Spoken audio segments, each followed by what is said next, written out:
Yeah. We really boxing. Who wanted the battles? Let's see. Oh, we boxing? Yeah, we boxing. I need that belt like it ain't no other option. So we punching and weaving and blocking. Defeat ain't an option. Let them know. Shoot a video, put it on BVO. Let them know. Every time I punch, it's a heavy blow. BVO, bound to hit like bricks cause it was set in stone. Let them know. I ain't getting body, but I'ma hit this flow. Yeah, way more than a show. This is BVO. This how it's finna go. I'ma throw some jabs. Make them think my punch is weaker than I hook his ass. This the ring, not the kitchen, but I'ma cook his ass. Me and him, that's the pro versus the rookie class. All my life I had to fight, but I still love it. Me and BVO got moves that you can't steal from us. And these haters be throwing shots, but I don't feel nothing. I ain't gonna lie, they alright, but we a little rougher. Stepping for the title and face your rival, this ain't no little tussle. Bet I be no bird, being chicken to get your feathers ruffled. Footwork, I'm dancing around my opponent like the Cupid shuffle. Good work, bodies hit the flow, they can't move a muscle. The upside is we ain't in the streets, shooting and shooting up. Catch me in the ring, sticking, moving and suited up. I know everybody can eat, but I ain't full enough. Oh, you said it's smoking some beef, I guess I'm pulling up. Oh, we boxing? Yeah, we boxing. I need that belt like it ain't no other option. So we punching and weaving and blocking. Defeat ain't an option. Let them know. Shoot a video, put it on BVO. Let them know. Every time I punch, it's a heavy blow. BVO, bound to hit like bricks cause it was set in stone. Let them know. I ain't getting body, but I'ma hit this flow. Yeah, way more than a show. This is BVO. For our viewers who don't know, tell them who the original man is. The original man is the Asiatic Black Man. He's the maker. He's the owner. He's the cream of planet Earth. He's father of civilization and God of this universe. So Rick. And there's only one God. Yo, what's up? What's up? It's your boy BVO Boxing. Can't hear you. Can you hear me? Can you hear me now? I can hear you, cuz. Okay. What's up? It's your boy BVO Boxing, a.k.a. the Asiatic Black Man, the original man sent by God himself. Of course, I got my man, Puerto Rican Prince in the house. I definitely got one of my favorite people in the world, the Melanin Queen in the house, there's our host. And don't forget about my brother T'Challa, a.k.a. Prize Fighter. How's everybody doing? Good. What's up with y'all? Good. What's good? What's good? Salute to the queen. Salute, queen. Yeah, I think she's having a little bit of technical difficulty. Okay. Tim Layton, what's up, my brother? He said I take some good pictures.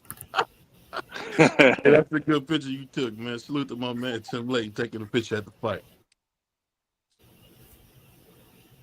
We just waiting on. Wait for her to come back. But how was everybody's weekend other than that, man? We had a good weekend. How was everybody's weekend? I was cooling, you know.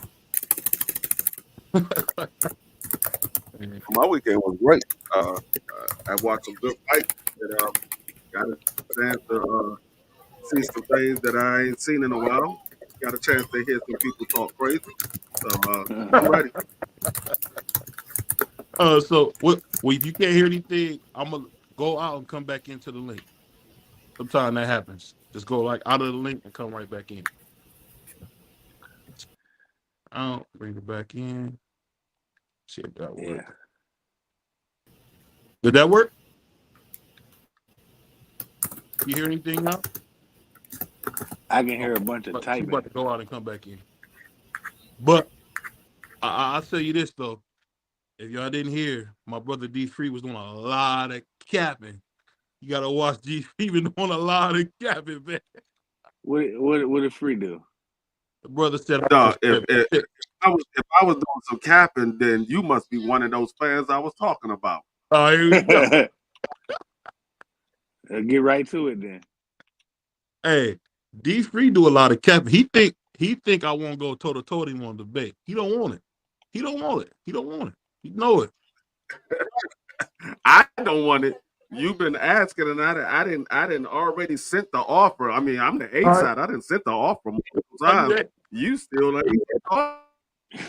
He said he the A side. He the A side. You the A side.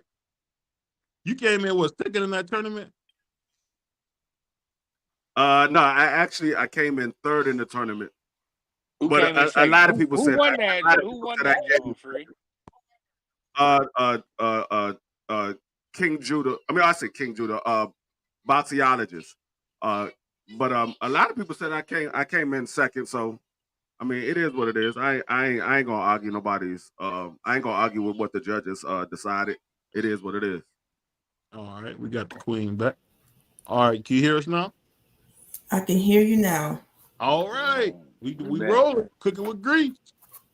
Good evening, everybody. Stuff. That's probably why it wasn't working. It's the free. Good evening. Good evening. You know, BVO got some. He got some chicken grease on the daggone system. So sometimes it clogs up the airways. So you just gotta get with it. Here we go. I'm black. I I eat was chicken. wondering what was going on. That's brutal. Go ahead, Queen. Okay, good evening again, everybody. Welcome to BVO TV, Boxing TV. We want to give a shout out to the OG members of the JBT community, J Hardcore and Cast Sports. Hope you guys enjoyed your day off. Shout out to the JBT Network. I also want to thank our sponsor for this show, The Breakfast Box. I am Melanin Queen 27, and I'll be your guest host this evening. Straight like You ready for the first question?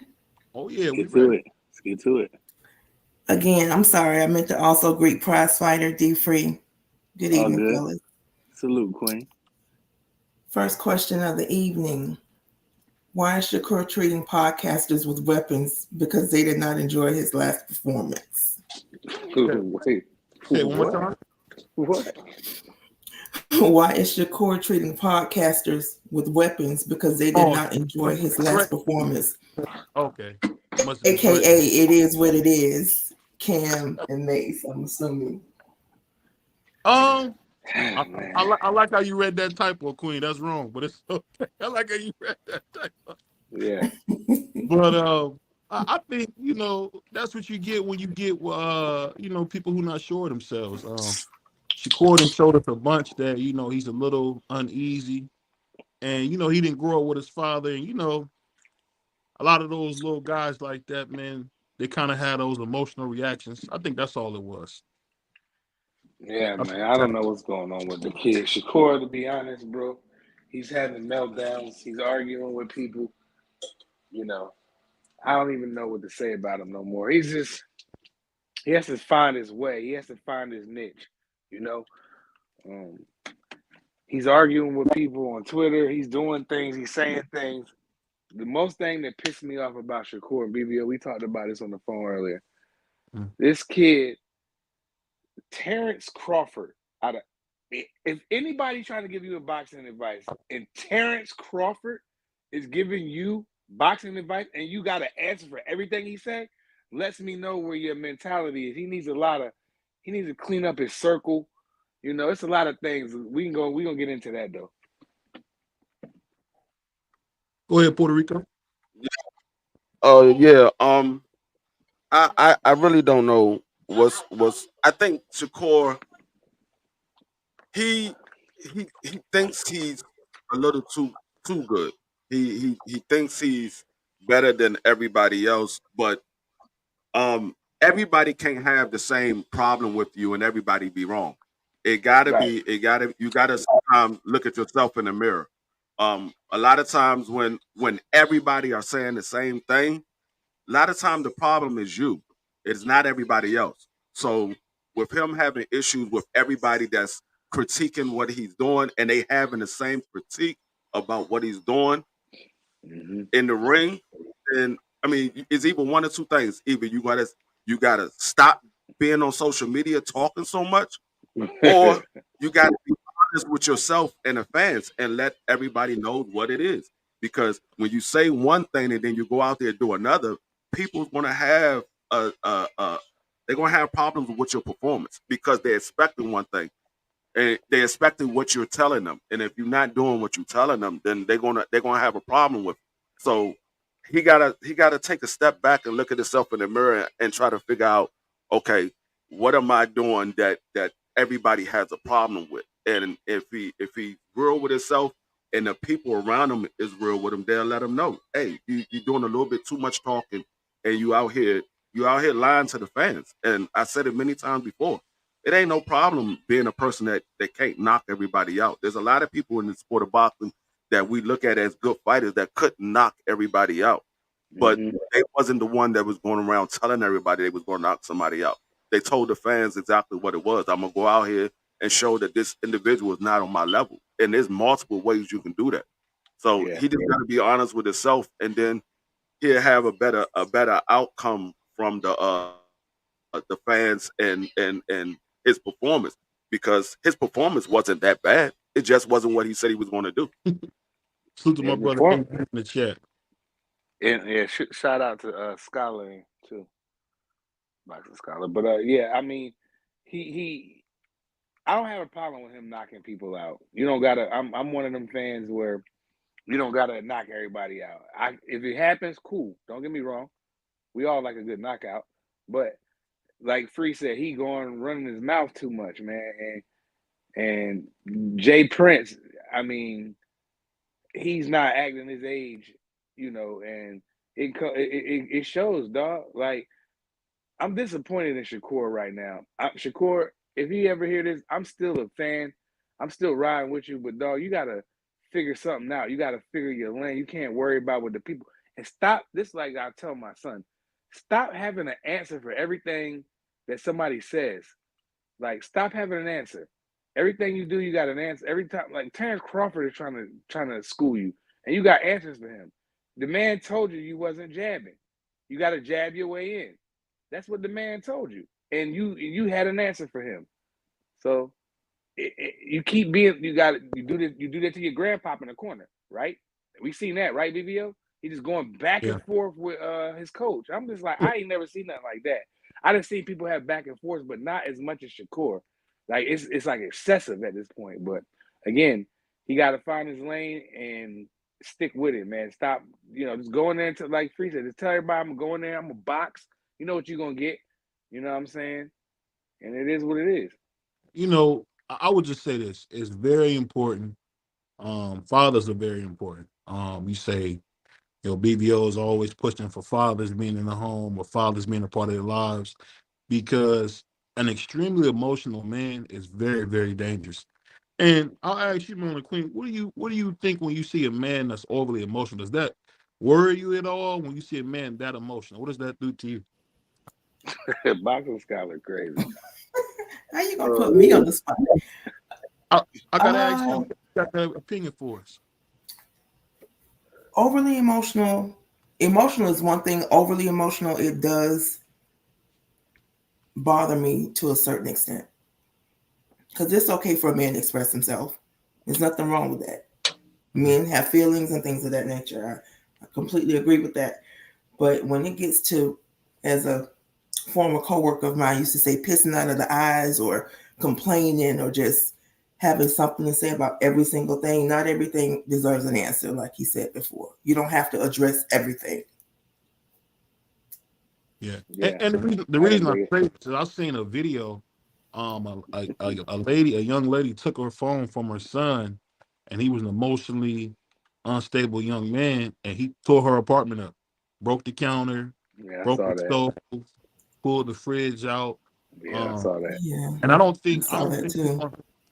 think people understand how dangerous it is for young men not to have self-control, not to understand that they are men. And like you said it best, Melon Queen, you cannot have an answer for everything. And I'm telling you, this is one of the biggest things that plague our society. And I'm not trying to blame, in no way am I trying to direct this at single mothers. You can only do what you can do. But at the end of the day, we all got to take a step back and say, you know what? We are the cause of this.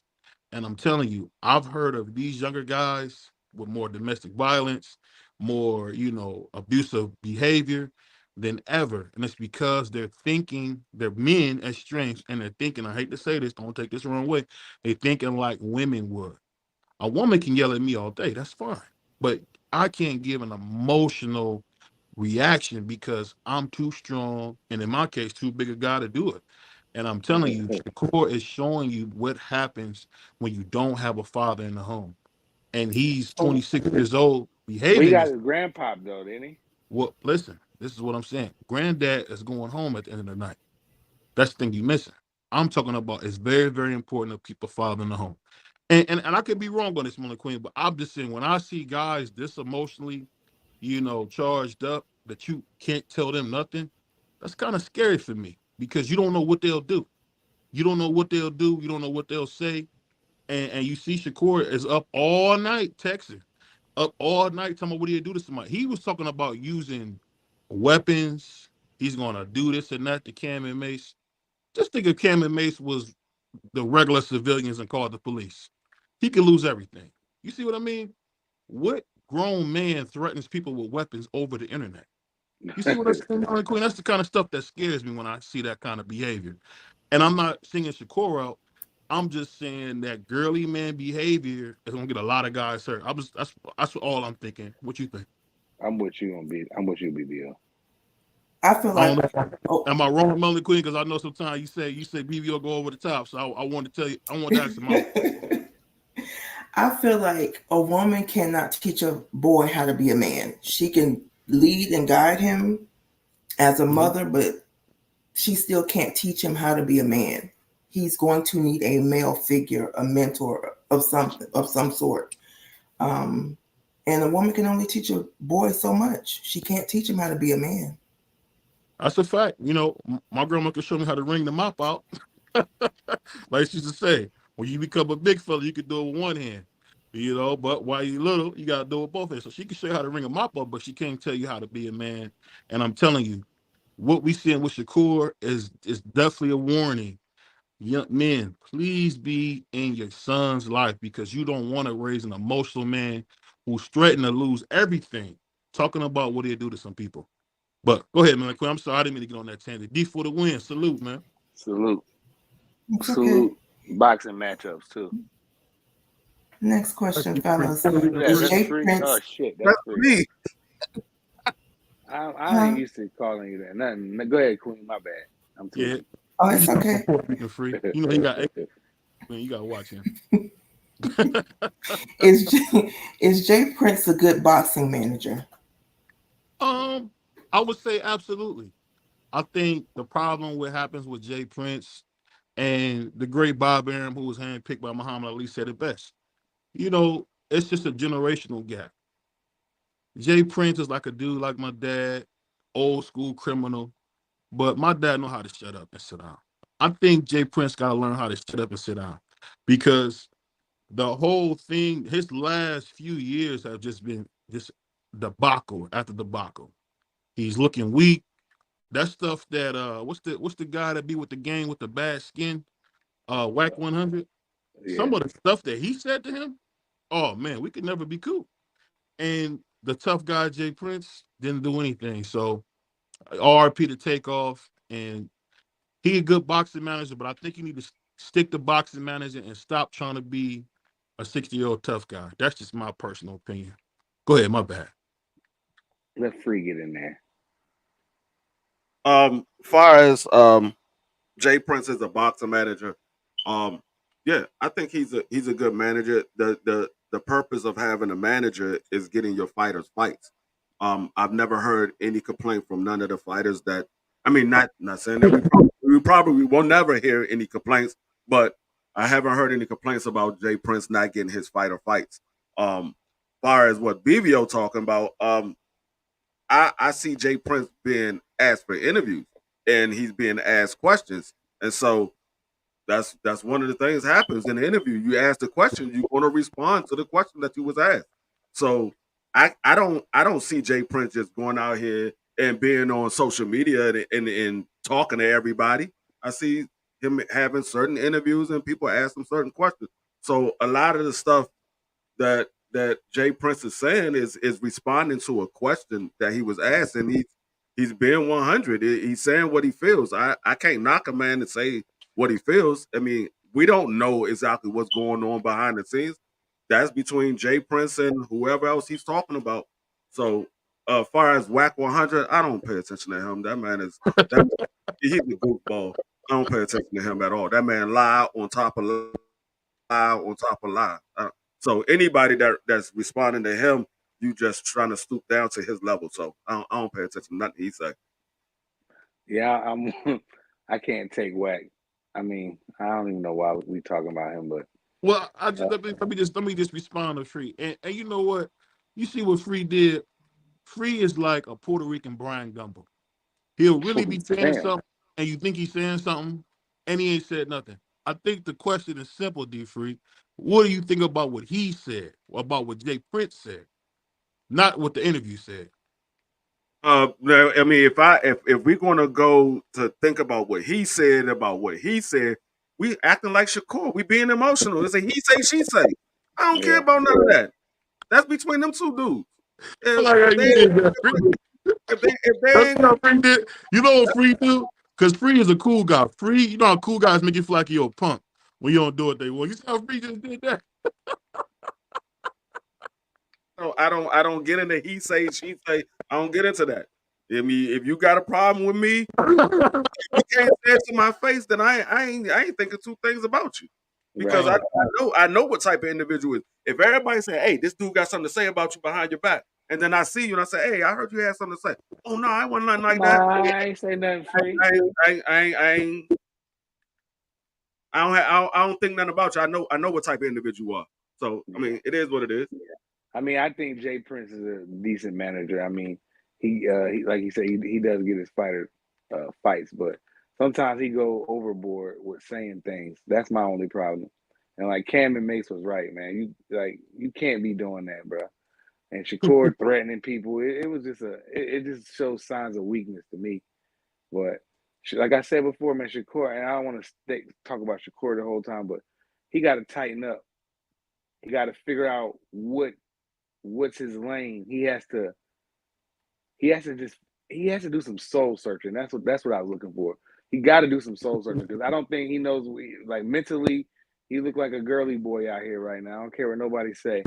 And I'm one of his biggest BVO. Tell you, I come up here and defend him all the time. But these outbursts, like I said, just where he lost me at is when Terence Crawford was trying to tell him why his performance wasn't what he wanted it to be because he didn't jab. He told him, and Shakur had an answer for everything. So again, until he learns how to shut up and listen, like, because think about this. Think about if Shakur had Manuel Stewart in his corner, and Manny is telling him, "R.I.P. Manny."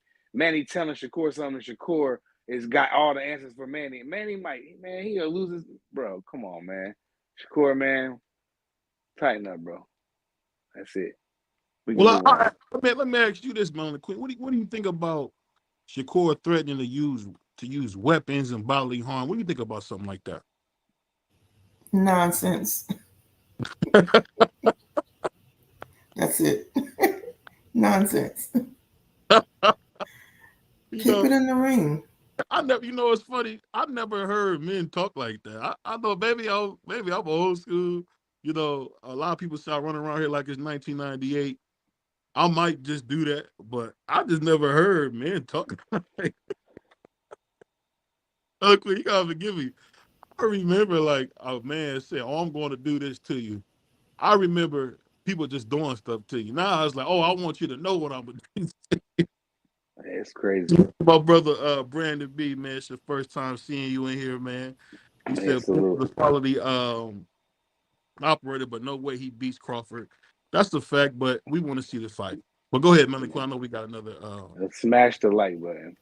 appreciate you, Brandon B. First time in the doghouse, man. You know, this is where all the niggas hang out. You know. We the ones outside the school, you know. Well, we're going to take But I it away know from the Shakur talk. okay. Next Yeah, question. thank How God. would you rate how would you rate Boots' performance after that year off? It was nasty work. I give him a C, maybe a What? C minus. Um, he just looked horrible. I mean, he just kept getting punched on. Um, this is not the type of guy who did be talking about Terence Crawford getting beat up like that. I mean, David Avocado is he's a strong warrior. He came to fight. Don't get me wrong, but if you see Boots, he like a Tasmanian devil. He jumped all over him, but he took a lot of punishment. And people might get mad at me, but there's a guy at 140 who won 2 back-to-back lineal titles that I think can stop him. So that's all I'll say is that there's a guy out there, man, I think can stop him. But I give him a C minus. That's Blue crazy. finish was exciting. It was good to see him back in, see him at home for his first homecoming, but he was not sharp. He just looked like garbage. He didn't look like the Boots Ennis that I was looking to see. But go ahead. Well, BVO, that was just all just nasty work. What you just said. I give Jaron Ennis a B plus B. I thought he came out there and he probably saw Shakur performance and was like, "Yo, I'm gonna come and step on this dude. I'm gonna come walk to him." Yeah, he got hit a little bit, but I mean, other than that, I think he looked pretty good for a year off. Can he beat Terence Crawford? I would like to see him probably level up. I mean, I don't know if he's ready for that yet. And I know Crush. I don't know if y'all listened to Crush this morning, but Crush was making some really good points. Like, I'm with it.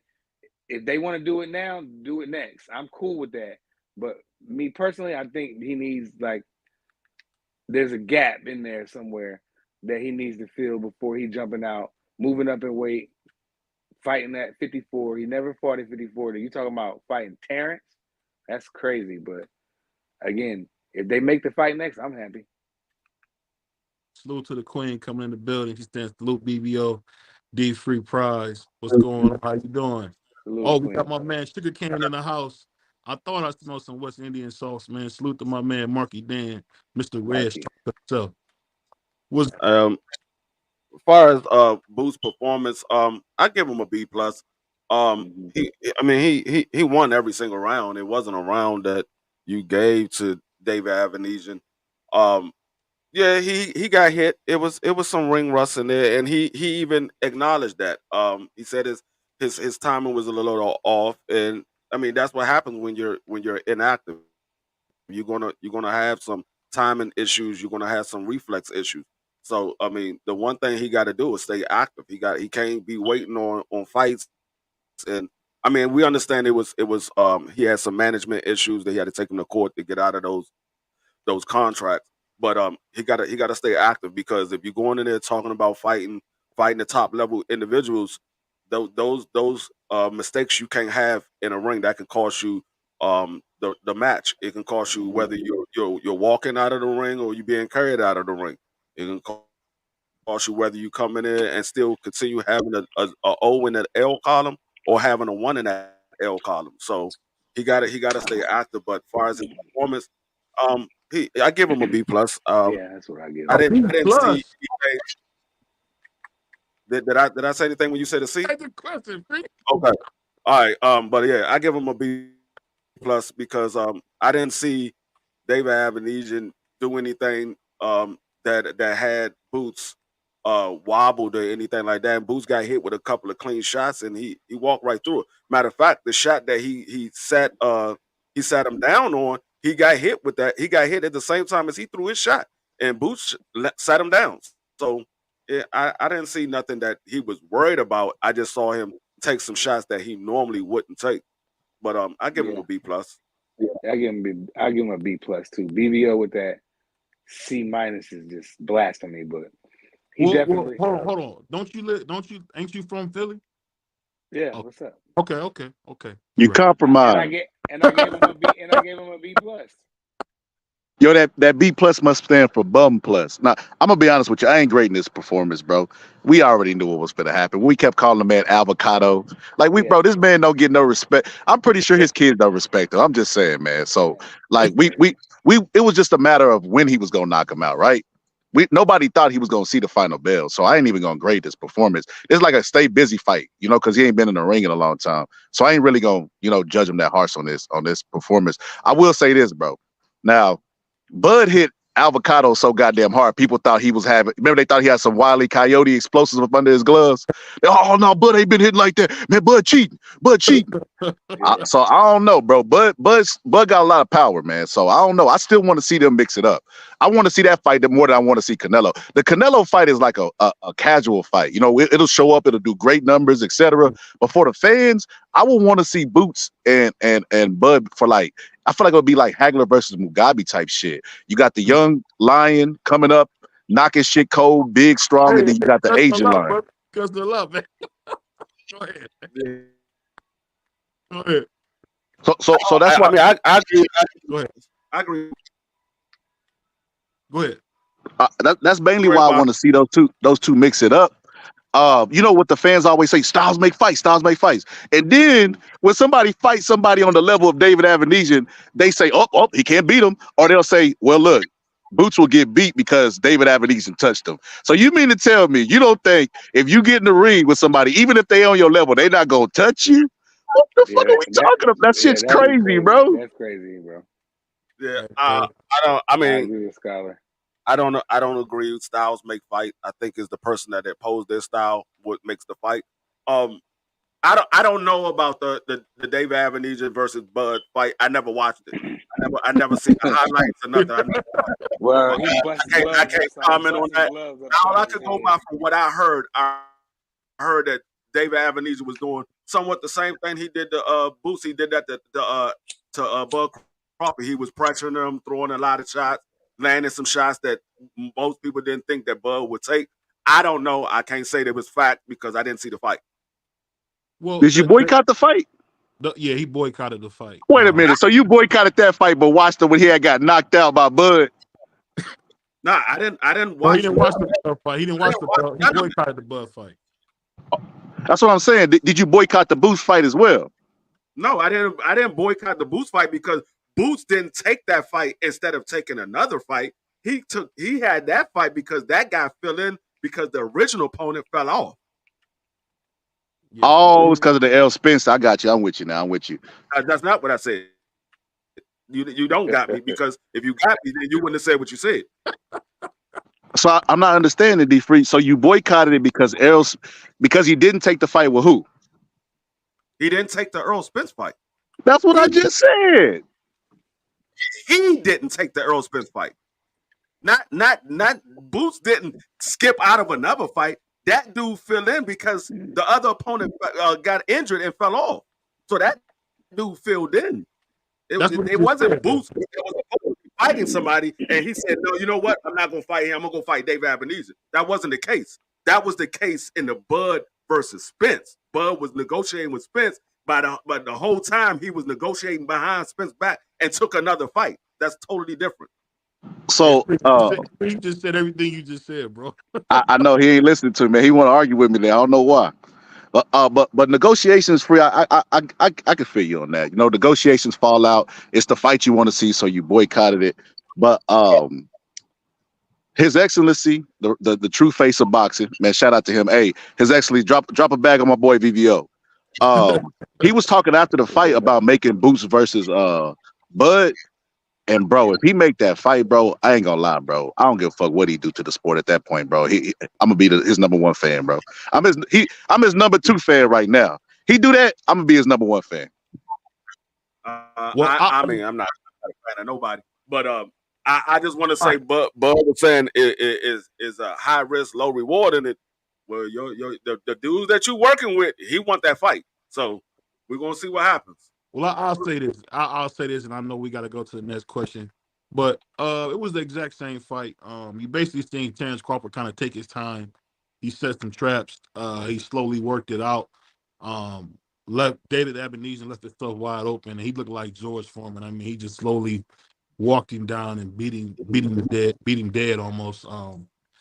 The thing that's so crazy about Boots and Bud, you see so many similarities, and I'll tell you this: I know nobody's scared to fight, but man, I don't think Terence really want that fight because that's a tough fight. Man, let me ask you a quick question before we go to the next question. You said it was basically the same fight. Bud started off slow and he set a couple of traps and then he stopped him. Did you give Bud a C+ in that fight too? I did. Okay. Yeah, it was the same type of interview. Everybody was like, "What the fuck, Bud? How you take this dude 6 rounds? Errol Spence is gonna kill you." They based this fight off the look. In hindsight, Bud was the fucking genius, bro, taking that David Avenesian fight. Because if he had not took it, he would have been sitting around waiting, getting more ring rust. You know what I mean? Waiting for the fight with Errol Spence. Meanwhile, Spence, I don't do tune-up Spence. is waiting for the fight and getting ring rust, and he looked hella fucking rusty in that goddamn fight. So, hey man, Bud came out looking like a genius, smelling like roses and that shit. My man Scholar can cuss. Go ahead, go ahead, Miller. That boy can cuss. Next question: Is Boots clout chasing Bud Crawford? Yeah, absolutely. No. He need to get off of Buzz Johnson. I hate to say it like that, but get your own life, man. Stop talking about Bud. You sound thirsty. You sound desperate, man. Stop running from Virgil Ortiz Jr. Fight Virgil. Fight Mario Barrios. I mean, stop worrying about Crawford. Let Crawford do what he's gonna do, man. Because all Crawford's gonna do is stop him. And when Crawford stops him, that's gonna mess up Boots' career. I don't want to see Boots get his career messed up going in there early, because just like my favorite fighter, Jamel Charlo, I could just see him getting slept with his arm in the air like my man. What was the guy who got his arm? Oh, his arm was stuck in his arm was stuck in there. Y'all know what I'm talking about? What was his name? Remember he got beat up real bad by Fondor? What's the dude, the dark skinned dude? I was about to say Charles Martin, but no, I got it. Lubin? Erson Lubin? Lubin. I don't want Boots to end up like Lubin, having a seizure on the ground with his arm stuck. You got to be careful when you get in there with those monsters. Same thing when Vargas, when Vargas fought the greatest living fighter, Oscar De La Hoya, too early. You get hurt bad when you go in there too early. That's all. I don't want him to go in there too early. But go ahead, Free. Oh. I don't know if Boots is clout chasing Bud. Boots was his mandatory. Bud dropped the belt because he said it was a high risk, low reward. And I hear everybody saying Boots is not ready for Bud and all of this. Well, Bud doesn't think that. Bud doesn't think that Boots is not ready for him. Bud told y'all it's a high risk, low reward. So the key word is high risk. That means there's a high possibility that Boots beat him. That's why he said high risk, low reward. So you said that he's not ready for him. Bud doesn't believe that. Bud doesn't believe that. And you saying he needs to do some more. I mean, the man got 31 fights. So what more you want him to do? Everybody keeps saying he hasn't done enough. Well, the man got 31 fights. The reason why he got a bunch of 31 guys that y'all say ain't good enough is because none of the guys that he wants to fight want to get in there with him. You keep bringing up Virgil Ortiz. Virgil Ortiz can't make 47. He can't even make 54. The last fight, he wasn't even at 54. So we don't know what weight class Virgil Ortiz is going to be at. You keep throwing Virgil Ortiz out. The Virgil Ortiz did not say not one time, I want Boots. He didn't say he won Boots at 47. That man said, I need 4 years before I fight him. And when he did say it, Freeze, it's going to be way up there. It's going to be up there. That's what he said. I mean, you keep throwing him in there, but I mean, I don't know if Virgil Ortiz is going to make 54. That man hasn't fought at 54 yet. So we got to see what Virgil can do first at 54. But I mean, I don't think that Boots is not ready for him. I don't think he's clout chasing Bud. He was the man's mandatory. The man decided to drop the belt instead of fighting him. I mean, what more you want the man to do? The man he made you drop your belt because you didn't want to fight him. It sounds like somebody, I mean, if you want to reach, is more of a duck than it is clout chasing. It's more of a duck than clout chasing. I made you drop your belt because you didn't want to fight me. You decided to go at another weight class, but yet you said you would stay at 47 to fight Tank Davis. You said you would fight Earl Spence in a rematch at 47, but I'm your mandatory right here at 47. You won't fight me, but you'll fight these other guys. So I don't think he's clout chasing. Nobody knows who he is, man. Man, that man definitely clout chasing, bro. He definitely clout chasing. There was a time where he could have been the mandatory for Bud's belt when Bud was officially at 47. He went out of those rankings and went into where the IBF was, where Earl Spence was, and had the belt, and then forced himself to be a mandatory for Earl Spence. I did a whole fucking presentation. Oh, my bad, BVO. I forgot. I did a whole presentation on this, bro. And during the presentation, I showed how Bozy Ennis, Cameron Duncan, all of their words that they say. Because if you put a camera in front of somebody's face long enough, bro, they'll slip up and say the silent part out loud, bro. And one of the things that was consistent is they liked Cameron Duncan as a manager because they liked that he was moving them the way he was moving them. You know what I mean? He's 8 years into his career and has fought nobody.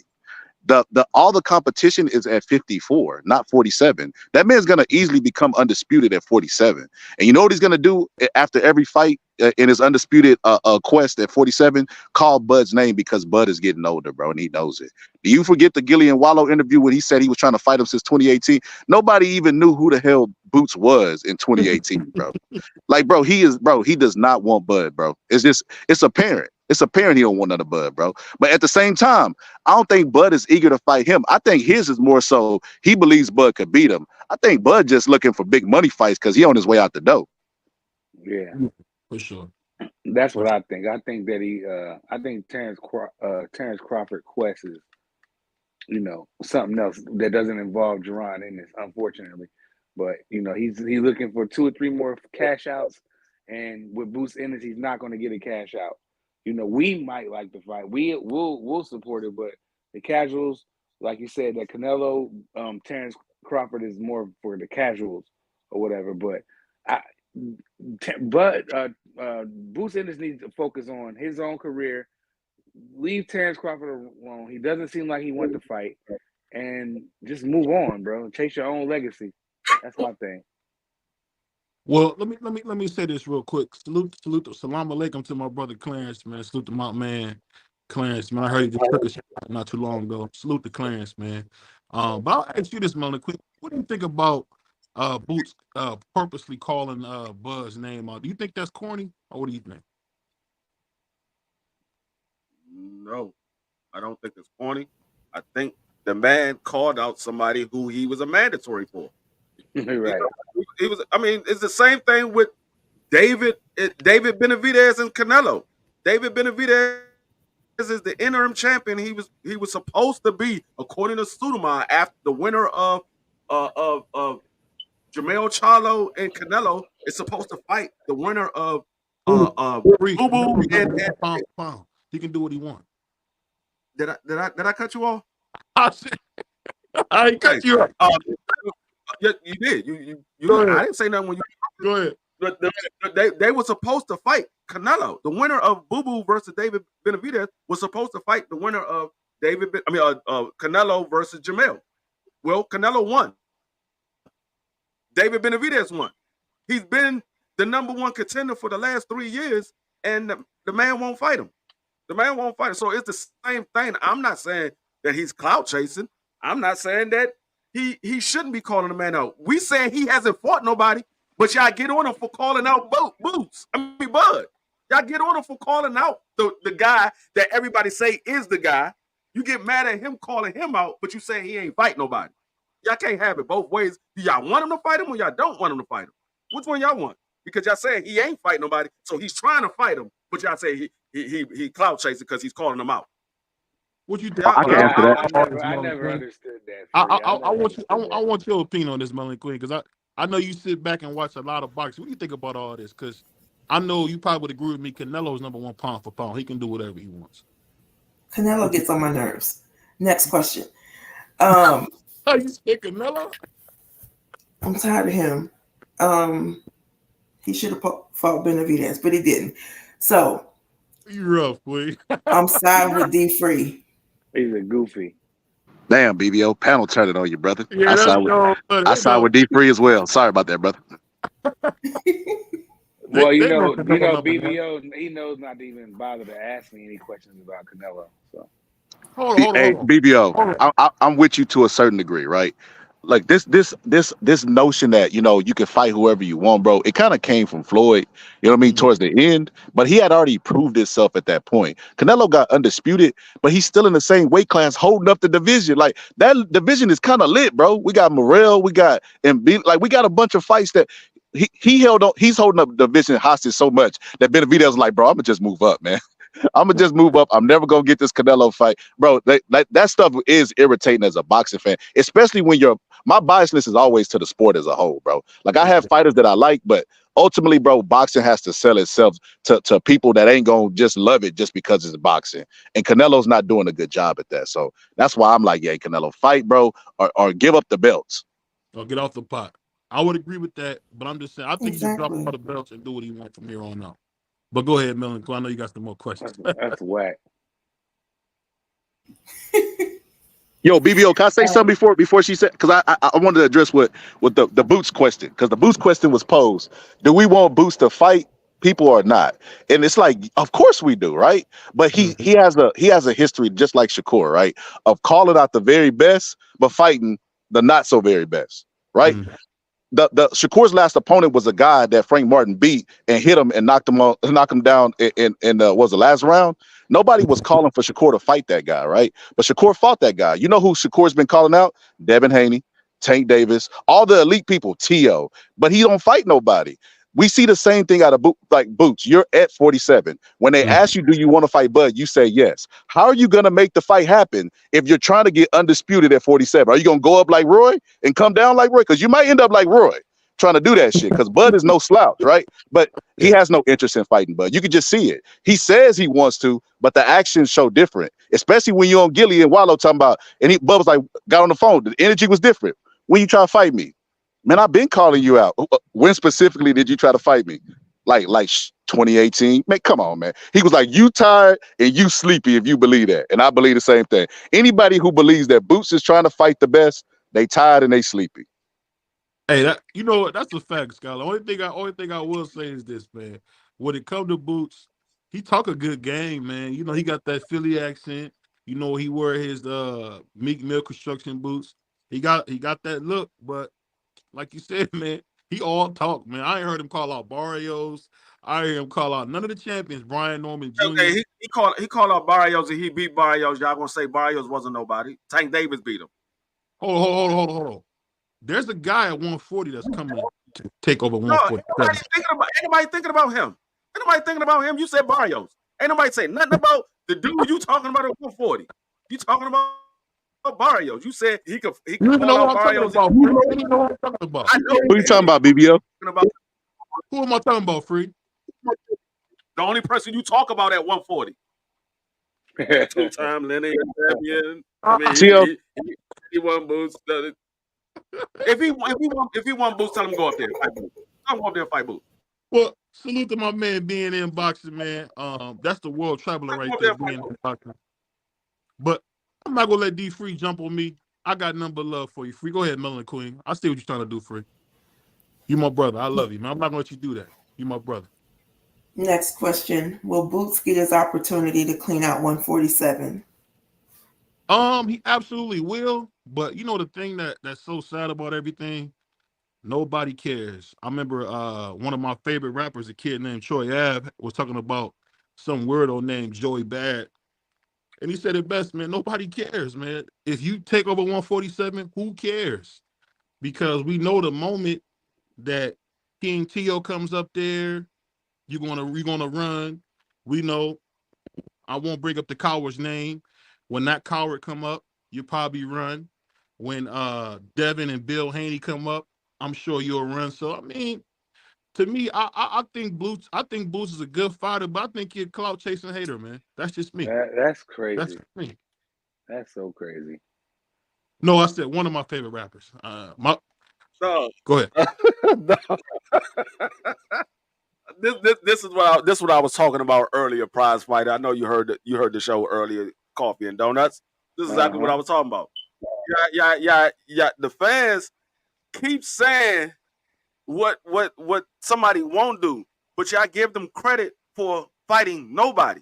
This man keeps saying he wants to fight him, but you say, oh, he should fight Mario Barrio. He should go fight this person, that person. But then when he calls out one of the good fighters, you say, oh, he don't really want it. He don't really want it.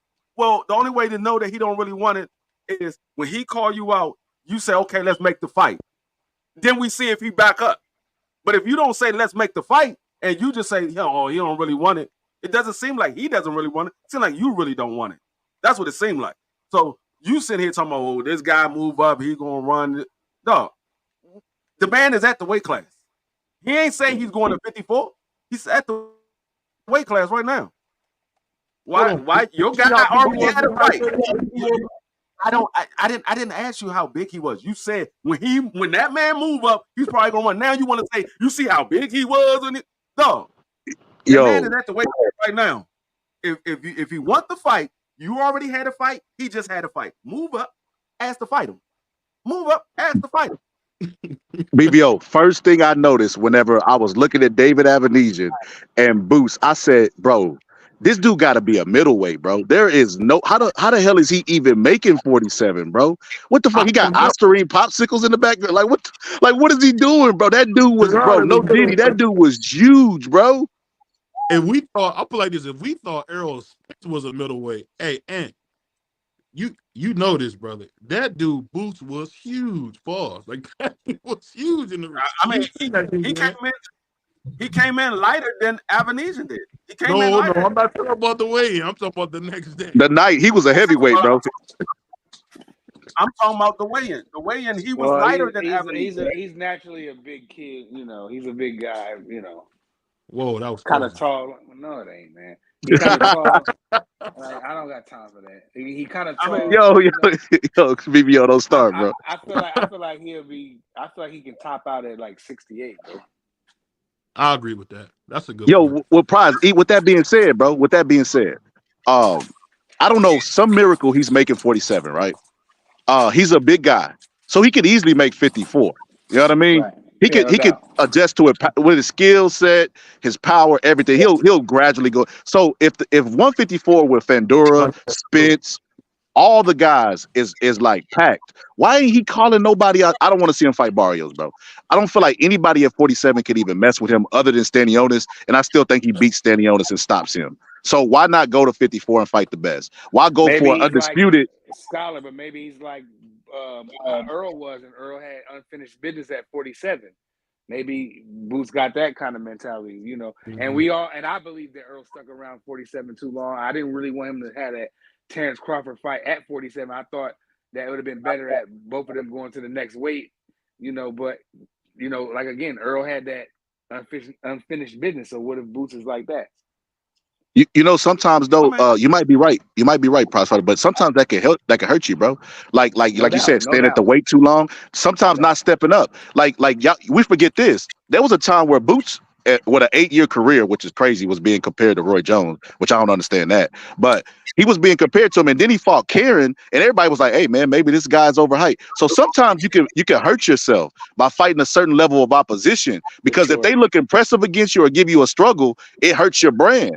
Like, but if you do that against an elite fighter, they're gonna be like, "Oh, you just fought Tio, or you just fought Tank. They elite. You're supposed to lose against the elite." So sometimes it can be a detriment to your career, where you're not used to fighting on certain levels. You're not used to big money, like not big money fights, big events, like like a Canelo event, etc. It can hurt your career as well. Salute to my brother Justin. Are y'all listening to what y'all saying? Are y'all listening to what y'all saying right now? Nah, we just be talking with our ears closed, bro. All we can say is at this juncture in time, the guy is making 47 pretty comfortably. With him having the IBF belt, he has to adhere to that 10-pound rehydration. So you did it? Yeah, but that doesn't mean that you have to just stick with that and walk in the ring the next day at 157 or whatever it is, or 10 pounds from that weight. You just have to make sure by the second weigh-in the following day, you're within that 10-pound limit. Then after that, you can do whatever the hell you want to do. Right. I'm not even talking about the fact of the weight. I'm not talking about none of that. I'm talking about boxer scholars say he's clout chasing Bud Crawford. Daggone BVO talking about he don't want to fight nobody. But then y'all both say y'all don't want to see him fight anybody at 47. We want him to move up and those guys at 54. Okay. The man, y'all say he clout chasing Bud Crawford. He called him out Bud because he was the man mandatory. But y'all say, oh, he don't want Bud, bro. We should see he should go ahead and fight those guys at 47. But then you say you don't want to see him fight nobody at 47. You want to see him go up. And that's why I say, are y'all listening to what y'all saying? I can elaborate. I can elaborate. Y'all want to jump in this pool? We can jump in this pool. When Bud was about to fight Spence, everybody said Bud was too small. His resume was overrated. His undisputed reign was overrated. And they said all of these things because they were discrediting him by saying that even though it was undisputed, everybody there wasn't on his level, right? You can't the guys at 47, they don't even crack the top 20 pound for pound. He's gonna get under. There's nothing stopping him, bro. He Thanos in the Infinity Stone. He gonna get him, bro.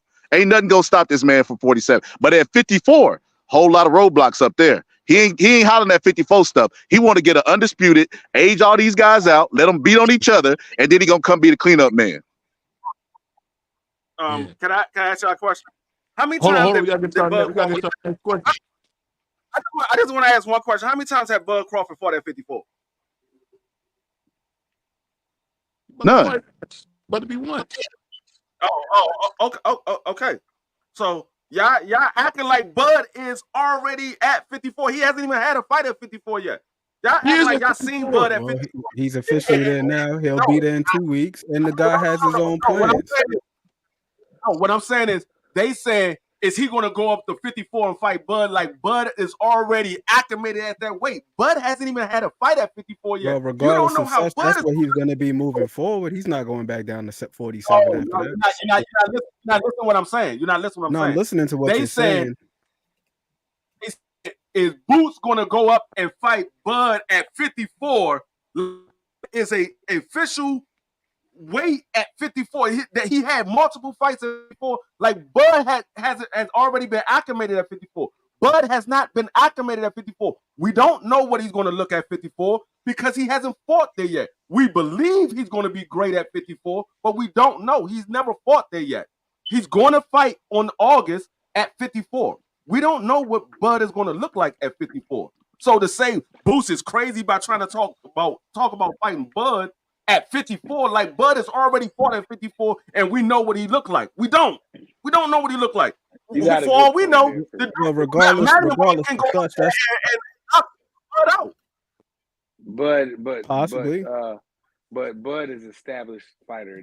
I feel like he can move up and down. I feel like he ain't gonna have no problem at 54. So we're talking like he's established at 54 already because we got high expectations from him because of the performances he's been putting on in his past fights. Best in the world, man. He's the first best fighter in the world. No, he's not. He's got two dudes ahead of him. But see, y'all see what y'all did? Y'all just got spun. Y'all just got on the merry-go-round. D-Free spun y'all, and y'all didn't even realize it. No, it's not. Regardless of weight, outside of weight, why can't he go up to 54? He's a big guy, bro. He can make that weight easy and comfortably. We talking about Bud and how many fights he got. Good, you smart. You smart. I noticed that today. I knew you was a little bit smart, but now I see you really clever, bro. You spun them, and they went around. They took the bait too. But nah. Not at 54. At 54, look, check this out. The next fight, if he fought Fendora, I would love it. Who's gonna fight Fendora? Boots. If Boots, first off, Fendora will be a Fendora because he's not gonna fight Fendora because here's why. That fight August 3rd, not only is it going to be for the WBA and potentially the WBO interim for Bud, it's also going to be a WBC title eliminator. So whoever wins that fight will be in position to fight the winner of Fendora and Spence. I thought if he got, from what I heard, I thought Mendoza and Fendora come back by November, he would still have a WBO title.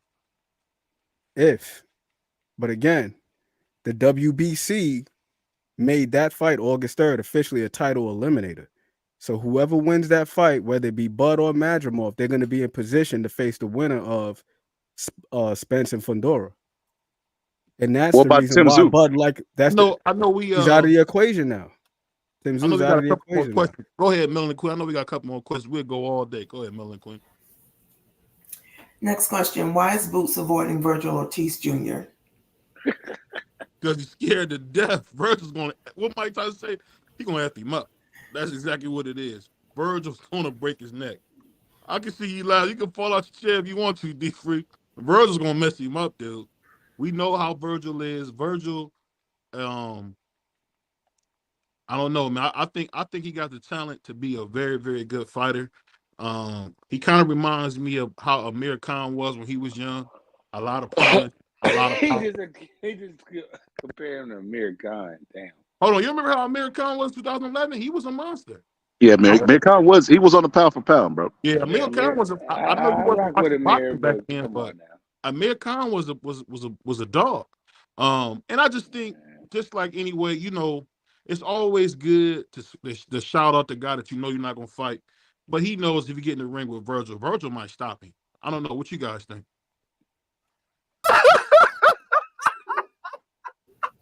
No, did you really ask that question? Why is Boots avoiding Virgil Ortiz when Virgil Ortiz was the one that said he need 48 months to fight that man? That man was the one he need 48 months. I didn't cut you off once again. That was Crossfighter that cut you off, not me. Once again, Virgil was they need 48 months. Oh, it wasn't Virgil. His team said they need 48 months to fight. It wasn't Boots need 48 months.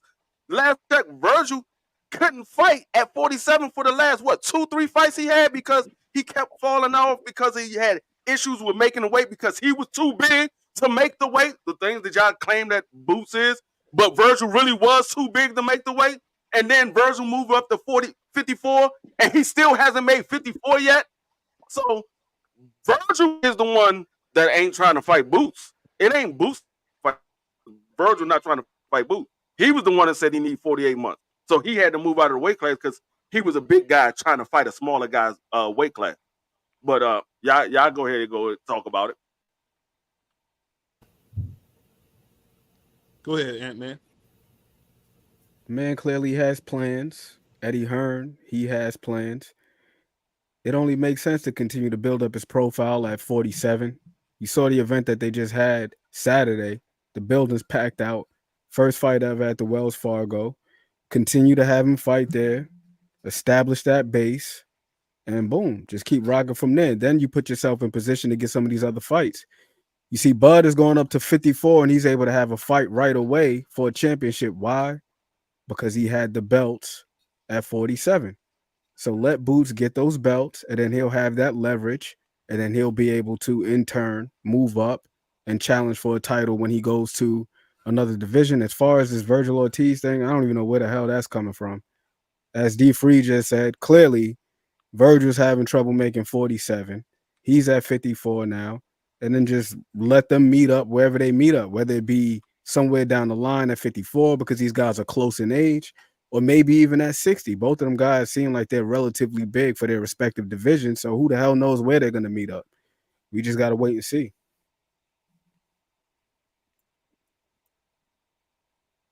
Go ahead, Price. Basically. Bud is Jaron Ennis, he's doing his own thing, bro. He needs to keep doing his own thing. Don't worry about Terence Crawford. I keep saying it till I'm blue in the face. He needs to focus on same thing with Benavidez. Them two guys need to focus on what they got going on. Don't worry about Canelo. Don't worry about Terence Crawford. The guy doesn't want to. He doesn't. It's not worth it financially for Terence Crawford. He's looking for cash out, legacy / cash outs. You know what I'm saying? So, and Jaron Ennis is not going to bring any of that for Terence Crawford. If Terence Crawford go there and smoke Boots, what y'all gonna say? He ain't fighting nobody. He been a pro for 8 years. He got 30, 40 fights. He ain't fought nobody. That's what they're gonna say. It's no reward for Terence Crawford to beat this kid. Yes, if they sign the fight, I'm cool. But again, let's be honest with ourselves, bro. It's not. It doesn't make boxing business sense for Terence Crawford. That's just what it is. So Prize, the advice that you just gave the Boots is what girls be giving they female friends after a breakup. Just focus on you, boo. You need to work. Man, we not doing this. This is fighting, bro. I just said, Skylar. I said if the fight happens, I'm cool with it. I'm a supporter of Boots. I'm rocking with him. But I feel like that Terence Crawford doesn't feel as though it's going to benefit him in any kind of way. So just like you just said, like when a chick break up with. Like her homegirl tell her, just do you, boo. You know what I mean? So that's what it is. Because I don't feel like we are all going to call for the fight. I mean, we can demand for it. Maybe Terence will come spin the block and do it, but I highly doubt it. It looks like he's chasing 3-time undisputed. It looks like he got his own game plan of what he's trying to do. It doesn't look like he's interested in Terence Jaron Ennis because Jaron Ennis doesn't bring anything to the table for him. Maybe for us, he might. For like us, we cool with it, but for the casual eye, he brings nothing for them. There's not going to sell any pay-per-views because Terence can barely sell any pay-per-views. You know, Booth ain't never really been on pay-per-view as a headliner, so we don't know what he can do. Like he did pack the Wells Fargo out, but again, he needs to just focus on what he needs to focus on, and that's not Terence Crawford, bro. That's just Prize. sad to say. Sad to say. I don't know if you ever seen the movie Small Soldiers, but at the Of end, course. this dude pulled up. Remember that dude pulled up on that chopper, and he was handing out checks. And then the one dude was like, "Look, I don't think you got enough money to buy me. I don't." And then he wrote the check. He was like, "Okay, that's His Excellency, bro." At the end of the day, bro, they could say whatever they want to say. Remember the promoters? Oh, he ain't coming taking over my sport. That man came, wrote somebody a check. Now all of them got their asses in there trying to get. Oh, my bad, my bad. Dang, baby, I can't help myself, bro. My bad. I hope you're right, Scholar. I hope that Turkey man throw all the money at Terence Crawford, because I do want to see the fight, though. Don't get me wrong, but I feel as though if it's not gonna be that, big bag, then we're not gonna get it. But Turkey's involved. We never know how Terence Crawford will react to the big checks. Well, let me say this real quick. We give him 25 or 30 million. We missed that a might big question. We missed a big question. I want to. Sorry, Malik. I want to bring this question back up to the panel. I know we all heard about Oscar De La Hoya, the greatest living fighter, offering to sign Shakur. What do you guys think about that? It's stupid. Go ahead. I'll let Free cook.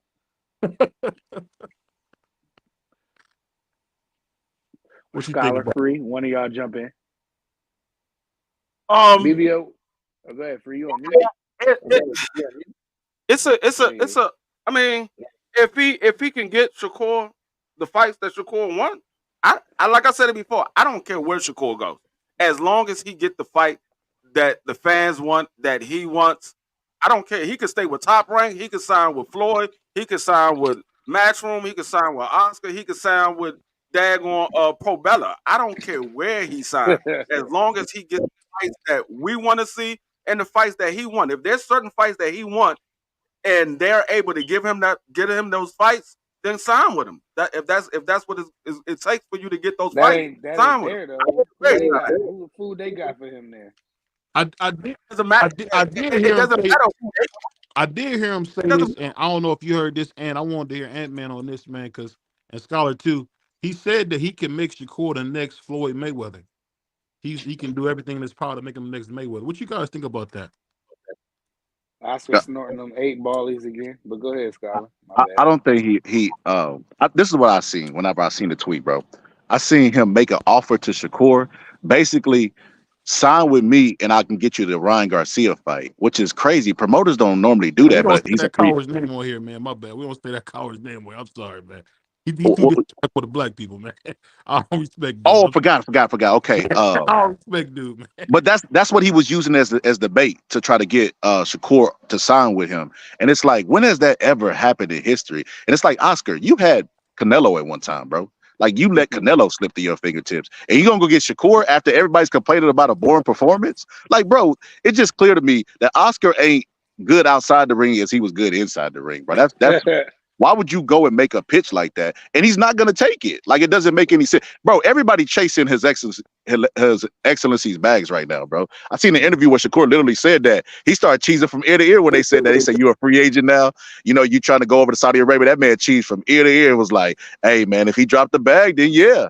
Everybody's trying to get. Ain't nobody worried about Oscar. How Oscar will make an offer like that when he told everybody that they need to get under one umbrella with his excellency and all the promoters come together? So which is it, Oscar? Do you still want to do this independent rogue stuff that you out there doing? Obi-Wan Kenobi, where you trying to offer a fight for a fight type stuff? Or is we finna be all under one umbrella? I forgot all about that. You're right. My whole thing is with Oscar, how can you make Shakur the next Floyd Mayweather when you didn't make Floyd Mayweather Floyd Mayweather? You can't promise him something that you never created.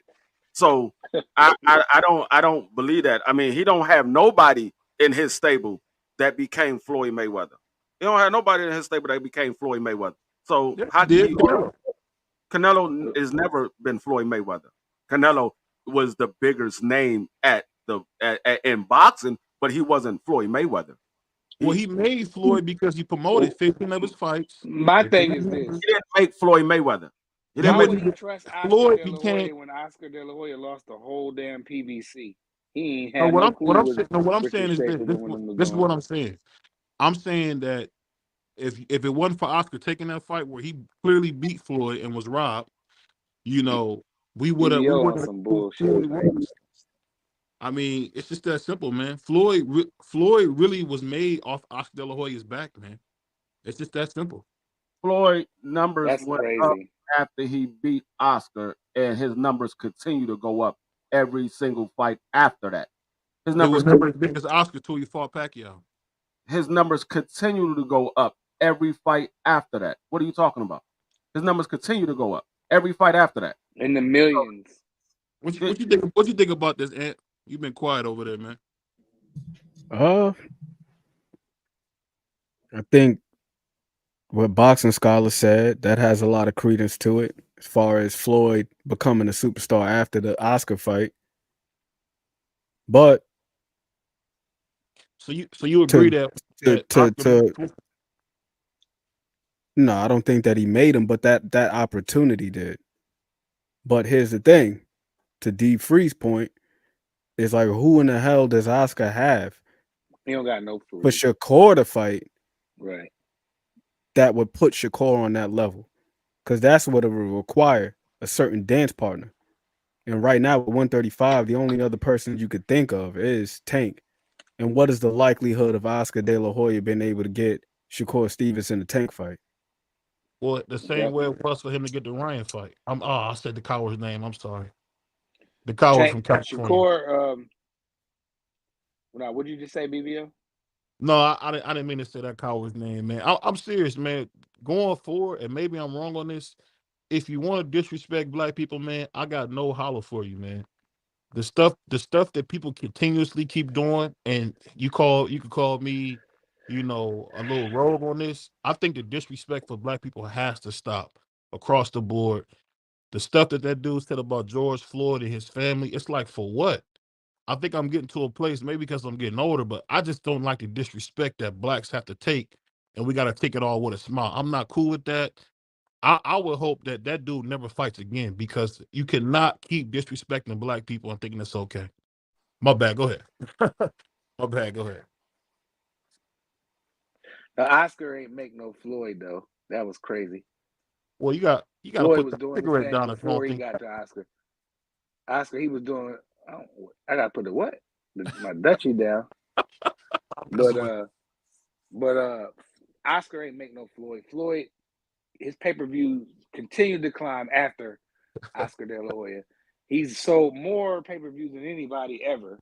So, I mean, that was just crazy to say. I was just answering that question. Oscar, I mean, and then you say Oscar won and he got robbed. Like, I ain't never heard nobody say that but you.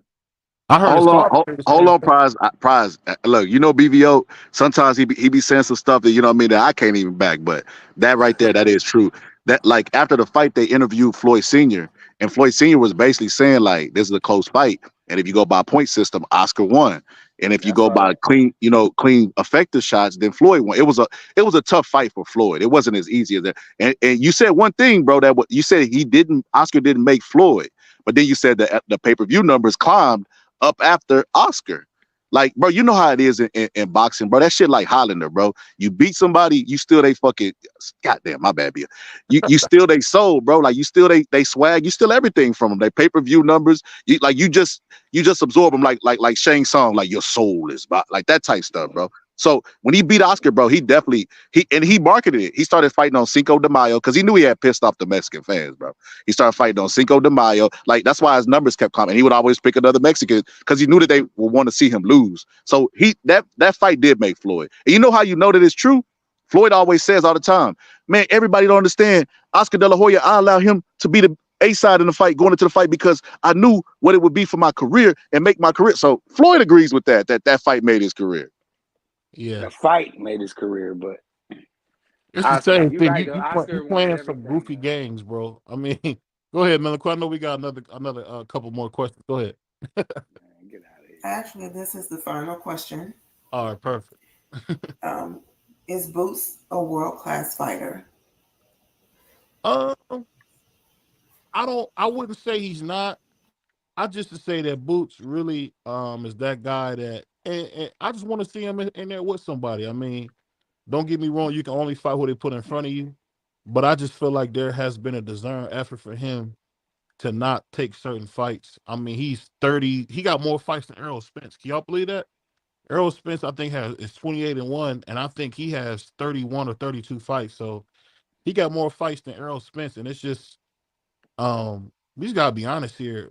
What is he doing? I mean, at some point you got to fight somebody. This reminds me of when one of my favorite fighters, Gary Russell, fought Lomachenko. Gary Russell had all these wins, but Loma went there and wore him out. So it's like it don't matter until you get in there with somebody that can challenge you, and that's just kind of how I feel about it.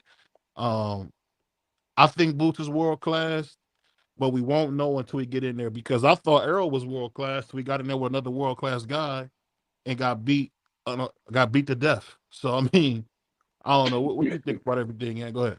That was crazy. I think Boots is world class. I don't follow what BVO talking about. I think he was trying to not take certain fights. I mean, I don't know what fights he turned down. I don't recall a fight that he turned down.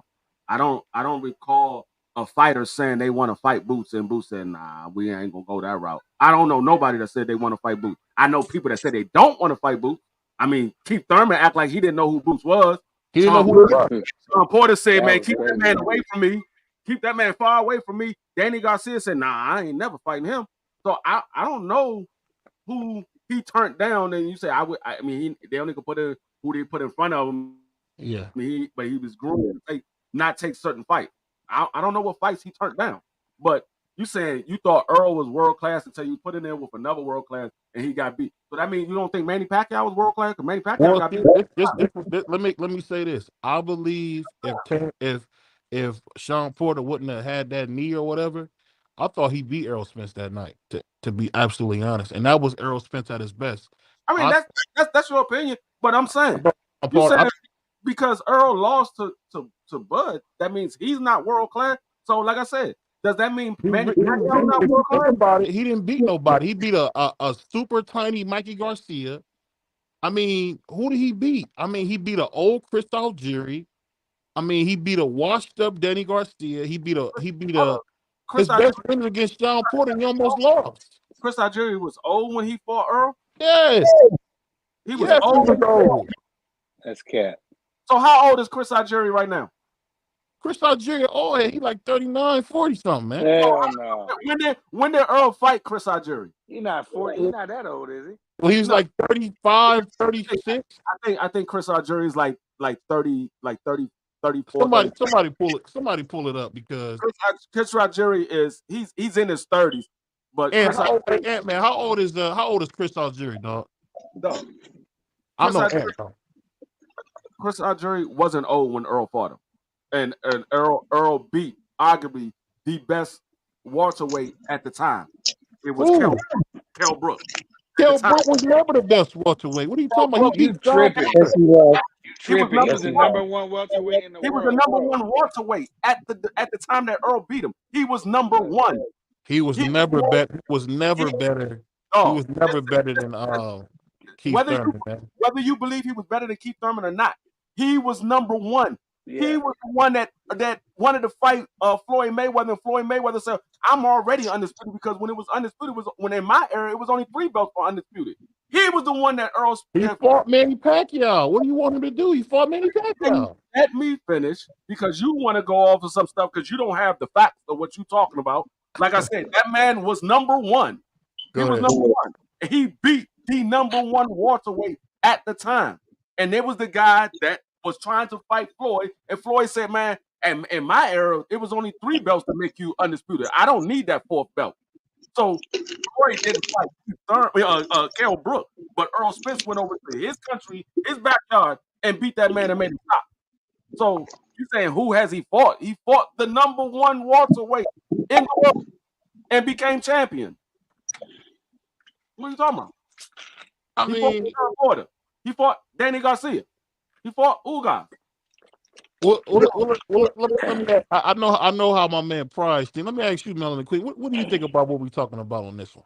He said, "You know, I Pride." Y'all got it on this one. You go. The man is a world class fighter. He got in there with somebody that was better than him. It is what it is. Just because you get beat by another world class fighter does not mean you're not world class. It means you got beat by a better world class fighter.